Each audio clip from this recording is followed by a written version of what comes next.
नमस्कार मुलांनो, work from home या सत्राखाली आपण आज इयत्ता 8वी विषय सामान्य विज्ञान प्रकरण 2 आरोग्य व रोग याबद्दल थोडक्यात माहिती पाहणार आहोत। मुलांनो, तुम्ही कधी आजारी पडल्यामुळे शाळेत सुट्टी घेतली का? शाळेतून सुट्टी घेतली का? हो, नक्कीच घेतली असेल। आपण आजारी पडतो म्हणजे नेमकं काय होतं? नेमकं काय होतं आपण आजारी पडतो म्हणजे? कधी जेवण करावंसं वाटत नाही, कुठल्या गोष्टीमध्ये लक्ष लागत नाही, उठावंसं वाटत नाही, कोणतेही काम करावंसं वाटत नाही, अनइझी वाटतं आपल्याला, म्हणजे आपण आजारी आहोत असं आपल्याला जाणवतं। मुलांनो, तुमच्या अजून एक गोष्ट लक्षात आली असेल, तुम्ही आजारी पडल्यानंतर 4-5 दिवसानंतर बरे होऊन जातात, पण कधी कधी मात्र तुम्ही डॉक्टरकडे गेल्याशिवाय बरे होतच नाही। ह्याच्या मागचं कारण माहितीये काय? बहुतांश ज्यांची रोग प्रतिकार क्षमता उत्तम आहे ते शक्यतो 4-5 दिवसानंतर आपोआप बरे होऊन जातात, पण ज्यांची रोग प्रतिकार क्षमता कमी आहे अशांना मात्र काही कालावधीनंतर दवाखान्यात जावंच लागतं आणि औषध गोळ्या घेऊन बरं व्हावं लागतं। आपण प्रकरणाला सुरुवात करूया। आरोग्य म्हणजे नेमकं काय? आरोग्य म्हणजे रोगाचा नुसता अभाव म्हणजे आरोग्य नव्हे, तर शारीरिक, मानसिक आणि सामाजिकरित्या पूर्णतः सुदृढ असण्याची स्थिती म्हणजे आरोग्य होय। मुलांनो, रोग म्हणजे काय? आपण बराच वेळा ऐकतो, याला हा आजारी आहे, त्याला अमुक रोग झालाय, तो आजारी आहे, त्याला तमुक रोग झालेला आहे। पण रोग झालाय म्हणजे नेमकं काय झालंय? शरीरामध्ये वेगवेगळ्या जैविक क्रिया घडत असतात, तर या जैविक क्रियांमध्ये बिघाड होणे म्हणजेच रोग होणे होय। मुलांनो, हे जे रोग आहे त्या रोगाचे बरेच प्रकार आहेत।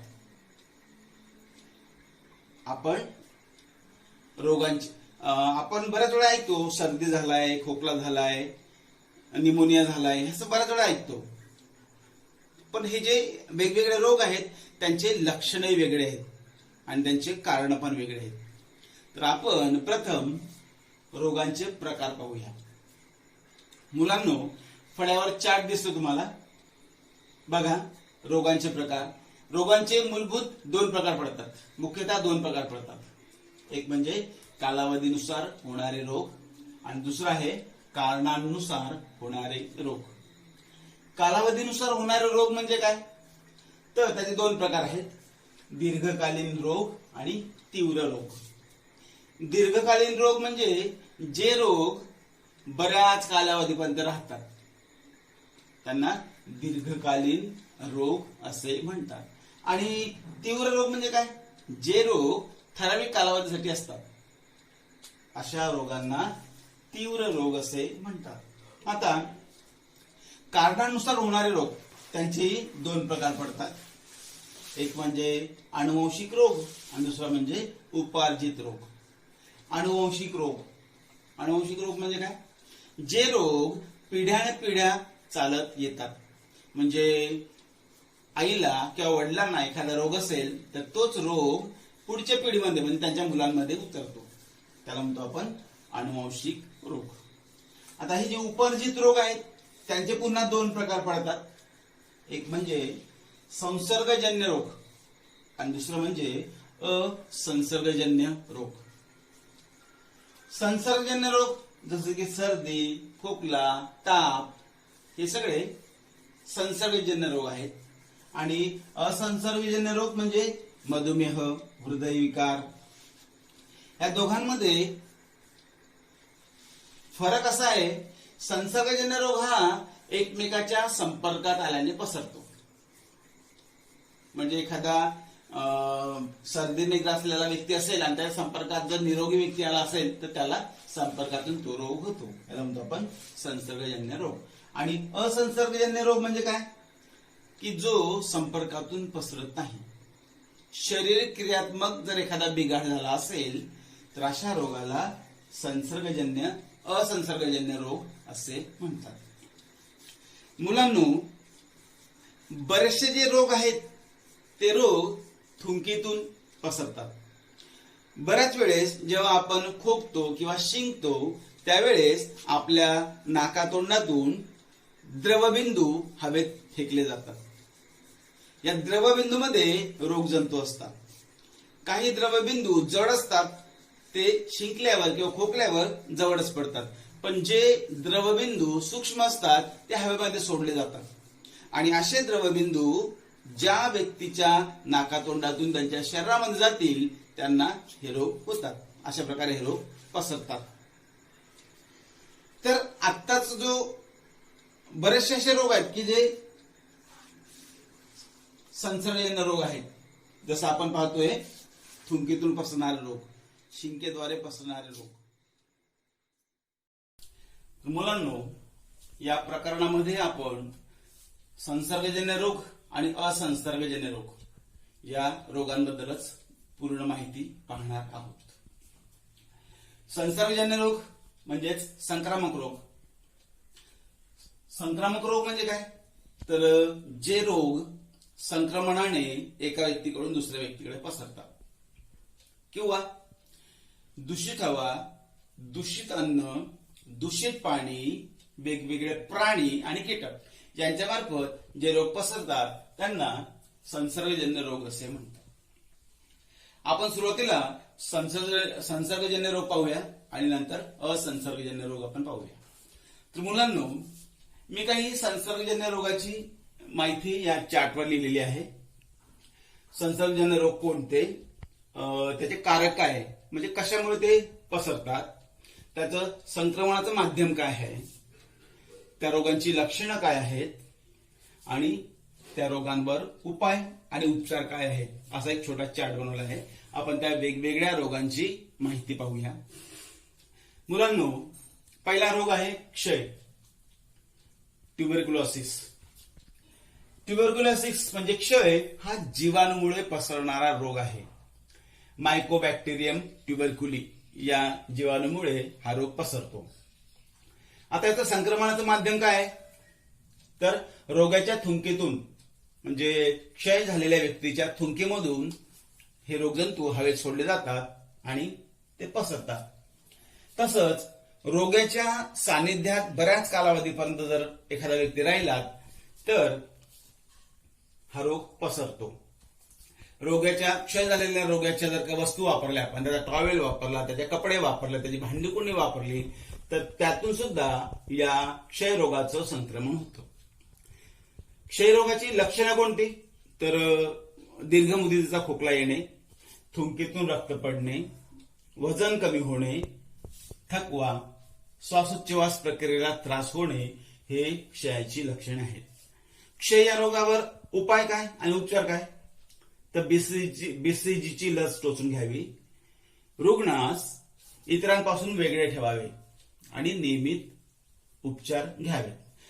तसंच सरकारी ग्रामीण रुग्णालयामध्ये जाऊन डॉट हा उपचार पूर्ण व नियमित घ्यावा. मुलांनो, दुसरा संसर्गजन्य रोग आहे कावीळ, हिपॅटायटिस. कावीळ हा विषाणूमुळे होणारा रोग आहे.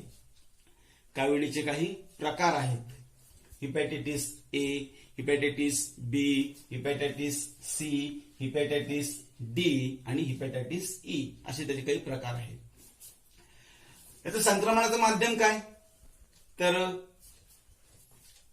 दूषित पाणी, म्हणजे काविळीचे जीवाणू ज्या पाण्यामध्ये आहे अशा पाण्याला आपण दूषित पाणी म्हणूया, आणि असं पाणी पिल्यामुळे कावीळ हा रोग पसरतो.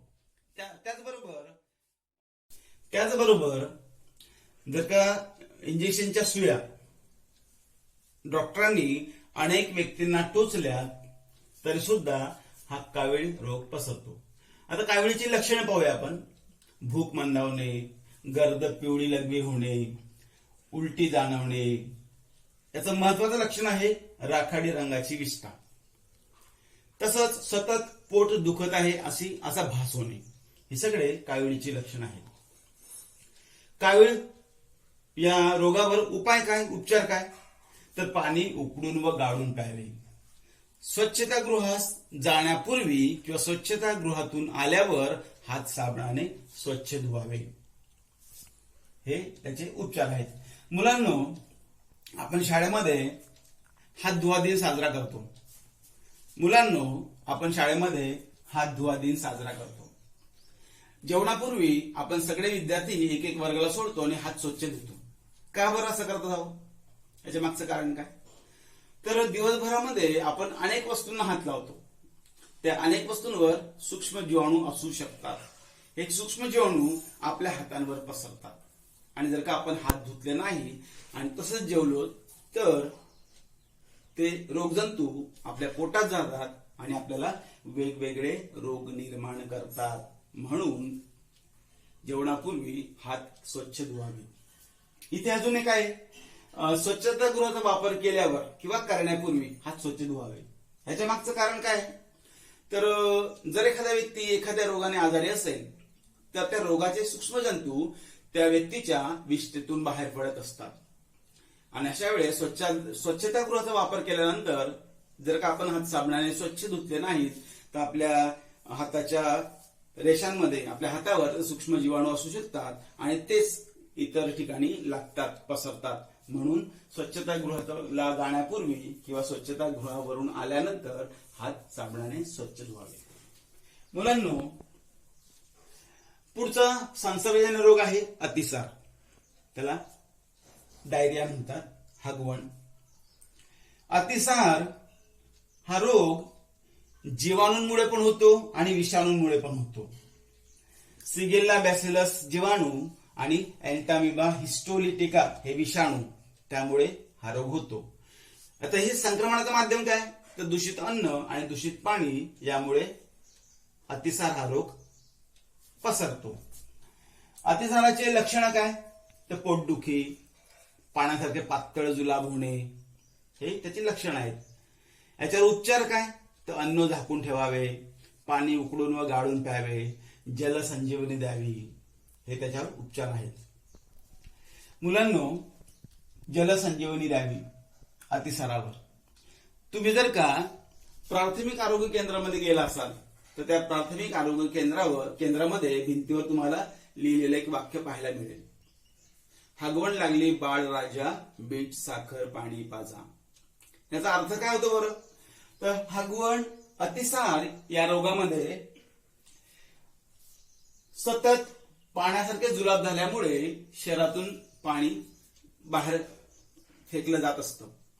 त्याला डिहायड्रिया असे म्हणतात, डिहायड्रेशन असे म्हणतात. आणि पाण्याचं प्रमाण शरीरातून बाहेर फेकलं गेल्यामुळे क्षार वाहून जातात शरीरातून. अशा वेळेस चिमूटभर मीठ, 1 चमचा साखर आणि 1 ग्लासभर पाणी हे मिश्रण जर का त्या व्यक्तीला सतत देत गेलं तर त्याच्या व्यक्तीच्या शरीरातील क्षारांचं प्रमाण कायम ठेवलं जातं आणि ती व्यक्ती लवकर बरी होते. म्हणून जलसंजीवनी द्यावी. मुलांना अजून इथे एक वाक्य आलंय, पाणी उकडून व गाळून प्यावे. बऱ्याच रोगांमध्ये हे एक वाक्य कॉमन आहे, उपाय पाणी उकडून व गाळून प्यावे. ह्याच्या मागचं कारण काय? तर हे बहुतांश रोग पावसाळ्यामध्ये होणारे असतात आणि जेव्हा पाऊस पडतो तेव्हा ते पाणी जमिनीवरनं वाहत विहिरीला जाऊन मिळतं, विहिरीमध्ये झिरपतं, बोरिंगमध्ये झिरपतं, कूपनलिकेमध्ये झिरपतं. तर जमिनीवरनं वाहत जाताना त्या पाण्यामध्ये अनेक प्रकारचे सूक्ष्म जीवाणू मिसळले जातात आणि हे सूक्ष्म जीवाणू मिश्रित पाणी विहिरीला आणि कूपनलिकेला जातं. असं पाणी जर का आपण प्यायलो तर ते रोगजंतू शरीरात जातात आणि मग वेगवेगळे रोग होतात. पाणी उकळल्यामुळे काय होतं? तर रोगजंतू मरून जातात आणि गाळल्यामुळे ते गाळले जातात आणि स्वच्छ पाणी आपल्याला प्यायला मिळतं. मुलांनो, पुढचा संसर्गजन्य रोग आहे पटकी. त्याला कॉलरा म्हणतात. पटकी हा व्हिब्रिओ कॉलरिक या जीवाणूमुळे होणारा रोग आहे. याचं संक्रमणाचं माध्यम आहे दूषित अन्न व दूषित पाणी. ह्याचं लक्षणे काय आहेत? तर उलट्या होणे, तीव्र जुलाब होणे, पोट दुखणे, पायामध्ये पेटके येणे हे पटकीचे लक्षण आहेत. याच्यावर उपचार काय आणि उपाय काय? तर स्वच्छता राखावी, उघड्यावरील अन्नपदार्थ खाऊ नये, पाणी उकळून व गाळून प्यावे आणि कॉलरा प्रतिबंधक लस घ्यावी. हे उपाय आहे याच्यावर पटकीवरती. मुलांनो, स्वच्छता राखावी, उघड्यावरील अन्नपदार्थ खाऊ नये. आपण बऱ्याच वेळा असं म्हणतो की उघड्यावरील अन्नपदार्थ खाऊ नये. नेमकं काय होतं बरं? तर परिसरामध्ये जर का अस्वच्छता असेल, घाणीचं साम्राज्य असेल, तर अशा अस्वच्छ वातावरणामध्ये या घाणीवर माशा बसतात, कीटक बसतात, डास बसतात. आणि जर का आपल्या घरातील अन्नपदार्थ उघडं ठेवलं असेल आपण, तर त्याच घाणीवरच्या माशा आपल्या घरामधील अन्नपदार्थावर बसतात आणि त्या माशांच्या पायांना सूक्ष्म विषाणू जीवाणू चिकटलेले असतात. तेच सूक्ष्म विषाणू आणि जीवाणू आपल्या घरातील अन्नपदार्थावर लागतात आणि असं अन्नपदार्थ जर आपण खाल्लं तर त्यामुळे वेगवेगळ्या रोगांचा प्रसार होतो आणि आपण आजारी पडतो. म्हणून स्वच्छता राखावी आणि उघड्यावरील अन्नपदार्थ खाऊ नये. मुलांनो, पुढचा संसर्गजन्य रोग आहे विषम ज्वर, टायफॉइड. हा साल्मोनेला टायफी या जीवाणूमुळे पसरतो. विषम ज्वर दूषित अन्न आणि दूषित पाण्यामुळे पसरणारा हा रोग आहे. याची लक्षणं आहेत भूक मंदावणे, डोकेदुखी, मळमळणे, पोटावर पुरळ उठणे, अतिसार होणे आणि शरीराचं तापमान वाढणे. जवळजवळ 104 फॅरनहाइट इतकं शरीराचं तापमान वाढतं विषम ज्वरामध्ये. याच्यावर उपाय आणि उपचार आहेत. स्वच्छ व निर्जंतुक पाणी घ्यावे, लसीकरण करून घ्यावे आणि सांडपाण्याच्या योग्य विल्हेवाट लावावी. अशा प्रकारे वेगवेगळे रोग आहेत घेतले आपण. ते कारक कोणते आहे, संक्रमणाचे माध्यम कोणते आहे, लक्षणं कोणते, उपाय आणि उपचार कोणते. समजा क्युलेक्स डासाची मादी चावली, तर समजा पायाला चावली तर त्या व्यक्तीचा पाय हत्तीच्या पायासारखा जाड होतो. किंवा क्युलेक्स डासाची मादी हाताला चावली तर त्या व्यक्तीच्या हाताचा आकार हत्तीच्या आकाराचा होतो. त्याच्यावर समजायचं की हा हत्ती रोग आहे. मुलांनो, अशा प्रकारे डासांमुळे पसरणारे हे 3 रोग आहेत: डेंग्यू, हिवताप, हत्ती रोग. आता हे या रोगाचं उपचार काय, उपाय काय? तर शक्यतोवर पावसाळ्यामध्ये पसरणारे हे रोग आहेत. आपल्या घराच्या आजूबाजूला रिकामे फेकून दिलेले टायर पडलेले असतात, फुटकी भांडी पडलेली असतात, माठाचा भाग काही पडलेले असतात, डबे पडलेले असतात. या डब्यांमध्ये या वस्तूंमध्ये पाणी साठून राहतं आणि बऱ्याच कालावधीपर्यंत पाणी साठून राहिल्यामुळे डास त्या पाण्यामध्ये येतात, अंडी घालतात आणि त्यांचं प्रजनन वाढवतात. आपल्या घराच्या आजूबाजूला डबके असतात, त्या डबक्यांमध्ये सुद्धा हे डास अंडी घालतात आणि प्रजनन वाढवतात आणि मग हे वेगवेगळे रोग होतात. मित्रांनो, इथे एक सांगावंसं वाटतं, डेंग्यू आणि हुताप हे जे रोग पसरवणारे डास आहेत ते स्वच्छ पाण्यामध्ये अंडी घालतात. पण हत्ती रोग पसरवणारे जे क्युलेक्स डास आहे तो मात्र डबक्यातील पाण्यामध्ये अंडी घालतो. बऱ्याच वेळेस आपल्या घरामध्ये जे पिण्याच्या पाण्याचा माठ आहे त्यामध्ये हे डास अंडी घालतात. घरातलं कूलर आहे किंवा फ्रीजच्या मागच्या बाजूला एक भांड असतं पाणी साठवण्याचं, त्यामध्ये सुद्धा हे डास अंडी घालतात आणि आपलं प्रजनन घडवून आणतात. मुलांनो, पुढचा रोग आहे स्वाईन फ्लू. मागच्या 3-4 वर्षामध्ये हा रोग पसरला होता, भयानक पसरला होता स्वाईन फ्लू. स्वाईन फ्लू हा रोग डुकरामार्फत पसरतो. म्हणजे डुकरांच्या संपर्कात आल्यामुळे हा रोग पसरतो. डुकरांमध्ये हे विषाणू असतात पण त्यांना त्याचा काही परिणाम होत नाही.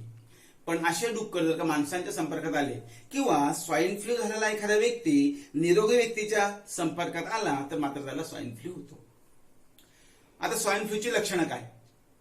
तर सगळ्यात महत्वाचं म्हणजे सर्दी होणे, ताप येणे, श्वास घ्यायला अडथळा येणे, धाप लागणे, श्वास घ्यायला अडथळा निर्माण होणे, घसा खवखवणे, त्याचबरोबर शरीर दुखणे, हे सगळे स्वाईन फ्लूची लक्षणं आहेत. पुढचा रोग आहे कोरोना, की ज्याने आता जगामध्ये थैमान मांडलाय. मुलांनो, असं म्हणतात की कोरोना हा रोग चायनामधून सगळीकडे पसरलेला आहे. कोरोना हा रोग कोविड-19 या विषाणूमुळे होतो. आणि कोविड-19 हे विषाणू वटवाघूळच्या शरीरामध्ये असतात. जर का अपरिपक्व किंवा कच्च वटवाघूळ जर एखाद्याने खाल्लं असेल तर त्या वटवाघळाच्या शरीरातले रोगजंतू विषाणू व्यक्तीच्या शरीरात आले आणि ते सगळीकडे पसरले. कोरोना या रोगाचं लक्षण काय बरं, काय असतील तर सर्दी होणे, भरपूर प्रमाणात सर्दी होणे, सगळ्यात महत्वाचं श्वास घ्यायला अडथळा निर्माण होणे, भरभरून ताप येणे, प्रमाणापेक्षा जास्त ताप येणे, श्वास घ्यायला अडथळा निर्माण होणे आणि भरपूर प्रमाणात सर्दी होणे, हे याची लक्षणं आहेत. आता प्रसार कसा होतो, समजा एखाद्या व्यक्तीला कोरोना झालाय आणि जेव्हा ते व्यक्ती शिंकते किंवा खोकते त्यावेळेस त्याच्या नाकातोंडातून द्रवबिंदू हवेत सोडले जातात आणि निरोगी व्यक्ती या हवेत सोडलेल्या रोगजंतूच्या संपर्कात जर का निरोगी व्यक्ती असेल तर त्याच्या शरीरामध्ये हे रोगजंतू जातात आणि मग कोरोना हा रोग पसरतो. मुलांनो, कोरोना हा रोग पसरू नये म्हणून आपण उपाययोजना काय करू शकतो, तर तोंडासमोर मास्क बांधा, साधा रुमाल बांधून घेतला तर चालेल, कोरोना व्यक्तीच्या संपर्कात राहू नका.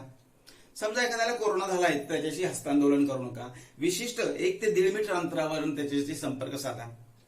हे सगळे कोरोनाचे उपाययोजना आहेत. कोरोना या रोगावर उपाययोजना आहेत. मुलांनो, पुढचा रोग आहे एड्स. एड्स त्याचं पूर्ण नाव आहे अक्वायर्ड इम्युन डेफिशियन्सी सिंड्रोम.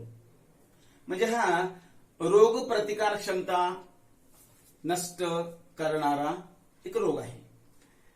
आपली रोग प्रतिकार क्षमता नष्ट झाल्यामुळे काय होतं की कोणताही रोगजंतू शरीरामध्ये गेला की रोग प्रतिकार क्षमता कमी असल्यामुळे तो रोगजंतू शरीरामध्ये टिकून राहतो आणि तो रोग आपल्याला होतो.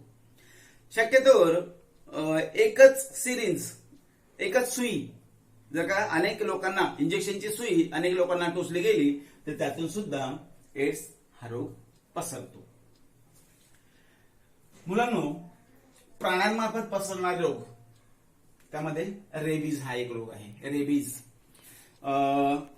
रेबीज झालेला कुत्रा, रेबीज झालेलं माकड किंवा रेबीज झालेली मांजर, ससा असे प्राणी जर माणसांना चावले तर रेबीज या रोगाचा प्रसार होतो. याची लक्षणं काय, तर रेबीज झालेला जो व्यक्ती असतो तो पाण्याला घाबरतो, त्याला हायड्रोफोबिया असे म्हणतात. आणि हा व्यक्ती अतिशयोक्ती करत वागतो आणि 2 ते 12 आठवड्यापर्यंत या व्यक्तीला ताप जाणवतो. आता अतिशयोक्ती करत वागतो म्हणजे नेमकं काय, समजा रेबीज झालेला एखादा व्यक्ती जर का पळायला लागला तर तो सैरभैर पळत सुटतो, थांबतच नाही. किंवा रेबीज झालेला व्यक्ती जर का बोलायला लागला तो इतका बळबळ करतो की काही केल्यावर थांबतच नाही, त्याला म्हणतो आपण अतिशयोक्ती करत वागणे. तर अशा प्रकारे रेबीज हा रोग आहे, प्राण्यांमार्फत पसरणारा. विद्यार्थी मित्रांनो, आताच आपण संक्रमक रोग पाहिले बरेचसे, त्यांची लक्षणं कोणती, त्यांची कारणं पाहिली. आपला पुढचा मुद्दा आहे सद्यस्थितीतले काही रोग, म्हणजे जे रोग आता भेडसावत आहेत, आता पसरत आहेत, अशा काही रोगांबद्दल आपण थोडक्यात माहिती घेऊया. पहिला आहे डासांमुळे पसरणारे रोग. विद्यार्थ्यांनो, आपल्या परिसरामध्ये जे डास असतात ते डास चावल्यामुळे आपल्याला विविध रोग होतात. हे डास गोड्या पाण्यामध्ये किंवा स्वच्छ पाण्यामध्ये किंवा डबक्यांमध्ये अंडी घालतात आणि अंड्यातून अळ्यातून पुन्हा डास होतात आणि हे डास त्यांची पैदास वाढली की मग ते वेगवेगळ्या प्राण्यांना किंवा आपल्याला चावतात आणि वेगवेगळे रोग होतात. त्यातला पहिला रोग आहे डेंग्यू. डेंग्यू हा रोग इडिस इजिप्ती नावाच्या डासामुळे होतो. डेंग्यू त्याची लक्षणं काय आहेत, कसं ओळखायचं की डेंग्यू झालाय, तर भरभरून ताप येणे, तीव्र ताप येणे, डोके दुखणे, उलट्या येणे. सर्वात महत्वाचं, डेंग्यू या रोगामध्ये आपल्या त्या डोळ्यांची जी खोबण असते त्यामध्ये भरपूर दुखतं. त्याच्यावरून ओळखायचं की डेंग्यू हा रोग झालेला आहे. तसंच आपल्या रक्तातील ज्या प्लेटलेट्स असतात त्याची संख्या कमी होते डेंग्यू या रोगामध्ये. पुढचा डासामार्फत पसरणारा रोग आहे हिवताप. त्याला आपण मलेरिया असे म्हणतो. मलेरिया, हिवताप. अॅनाफिलिस डासाची मादी चावली की मलेरिया हा रोग होतो. आणि या हिवतापाची लक्षणं काय, तर भरपूर ताप येणे, विशिष्ट कालावधीनंतर ताप जातो आणि थंडी वाजून येते, घाम सुटतो. हे हिवताप या रोगाची लक्षणे आहेत. पुढचा आहे हत्ती रोग. डासांमुळेच पसरणारा रोग हत्ती रोग. याला हत्तीपाय रोग असेही म्हणतात. क्युलेक्स डासाची मादी चावली की हा हत्तीपाय रोग होतो. मुलांनो, हत्ती रोग नेमकं तुम्ही ओळखाल कसं, समजा तर मुलांनो, आतापर्यंत आपण संसर्गजन्य रोग पाहिले, त्याची लक्षणं पाहिलीत आणि त्याची कारणं पाहिलीत. आता आपण पुढच्या मुद्द्याकडे वळूया, असंसर्गजन्य रोग. असंसर्गजन्य रोग म्हणजे काय, तर जे रोग संक्रमणामुळे किंवा संसर्गामुळे पसरत नाही अशा रोगांना असंसर्गजन्य रोग असे म्हणतात. मुलांनो, शरीरामध्ये काही बिघाड झाला तर हे रोग उत्पन्न होत असतात, निर्माण होत असतात. शरीर क्रियेमध्ये काही बिघाड झाला तर हे रोग निर्माण होत असतात. त्यातला पहिला रोग आहे कर्करोग. कर्करोग पेशींची अतोनात झालेली वाढ म्हणजे कर्करोग. पेशींची अतोनात झालेली वाढ, अनियंत्रित झालेली वाढ म्हणजे कर्करोग. कर्करोगाची जी गाठ असते त्याला अर्ब्यूद असेही म्हणतात. कर्करोग हा फुफ्फुस, तोंड, जठर, गर्भाशय, स्तन अशा अवयवांना कर्करोग होतो. कर्करोगाची कारणं कोणती असतील बरं, तर तंबाखू खाणे, गुटखा खाणे, सिगारेट पिणे, धूम्रपान करणे, मद्यपान करणे अशा वेगवेगळ्या कारणांमुळे हा कर्करोग होत असतो. त्याचबरोबर आहारामध्ये जर का चोथायुक्त अन्नपदार्थ नसतील तर सुद्धा हा रोग होतो. म्हणजे पालेभाज्या, फळभाज्या यांची जर कमतरता असेल आहारामध्ये तर कर्करोग व्यक्तीला होतो. बरं, कर्करोगाची लक्षणं कोणती, तर आवाज घोगरा होणे, दीर्घकालीन खोकला येणे, गिळताना त्रास होणे. जर आपण उपचार केला आहे तर सुद्धा एखादी जखम बरी होत नसेल किंवा एखादी सूज बरी होत नसेल, ऑपरेशन केल्यावर सुद्धा ती सूज किंवा ती जखम बरी होत नसेल तर समजायचं 100% की तो कर्करोग आहे. मुलांनो, आपला पुढचा रोग आहे मधुमेह. असंसर्गजन्य रोग मधुमेह. मधुमेह आपल्या शरीरामध्ये स्वादुपिंड असते. स्वादुपिंडामध्ये इन्सुलिन नावाचं संप्रेरक असतं, स्रवलेलं असतं. स्वादुपिंडामध्ये इन्सुलिन नावाचं संप्रेरक असतं. हे संप्रेरक रक्तातील साखर शोषून घेतं, रक्तातील साखरेवर नियंत्रण करतं. पण इन्सुलिन निर्मिती प्रक्रियेमध्ये जर बिघाड झाला तर रक्तातील साखर शोषली जात नाही. त्याला म्हणतो आपण मधुमेह.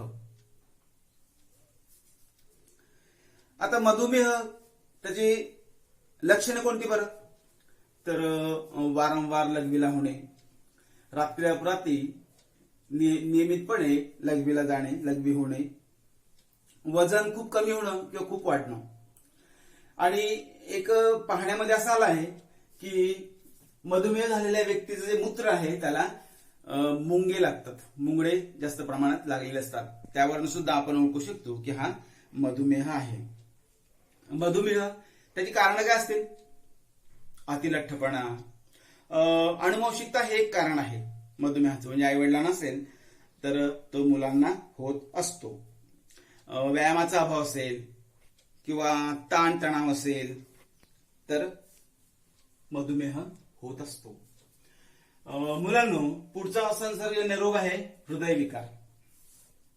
त्याला हार्ट डिसीज असंही म्हणतात. मुलांना हृदयाचं काम आहे सर्व शरीराला रक्ताचा पुरवठा करणे. सगळ्या शरीरातील सगळ्या अवयवातील सगळ्या पेशींना रक्ताचा पुरवठा करणे हे हृदयाचं काम आहे. हृदय नेहमी आकुंचन प्रसरण पावतं आणि सगळ्या अवयवांना रक्ताचा पुरवठा करतो. पण त्याचबरोबर हृदयाच्या आकुंचन प्रसरणासाठी सुद्धा रक्ताची आवश्यकता असते. त्यामुळे हृदयाला रक्तपुरवठा कमी झाला किंवा पोषक द्रव्यांची कमतरता झाली किंवा ऑक्सिजन कमी मिळाला तर त्या हृदयाला जास्तीचं काम करावं लागतं, त्याच्यावर ताण येतो आणि मग हृदयविकार होऊ शकतो.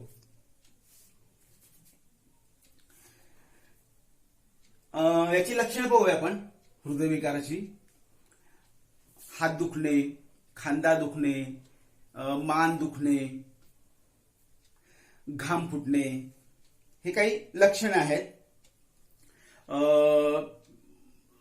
शरीर अस्वस्थ होणे, कंप पावणे हे हृदयविकाराची लक्षणं आहेत. हृदयविकाराची कारणे काय असतील बरं? जास्त प्रमाणात धूम्रपान करणे, जास्त प्रमाणात मद्यपान करणे, जंक फूड खाणे, लठ्ठपणा किंवा शरीराला कष्टाचा अभाव असणे, कष्ट न करणे किंवा बैठे काम करणे, जर व्यक्ती बसूनच काम करत असेल, श्रमाती कमतरता असणे, अनुवंशिकता, ताणतणाव हे काही त्याची कारण आहे. अशा प्रकारे आपलं हे प्रकरण 2 आरोग्य व रोग इथेच संपलेलं आहे. पुढच्या व्हिडिओमध्ये आपण याचे प्रश्नोत्तर पाहूया. ठीक आहे.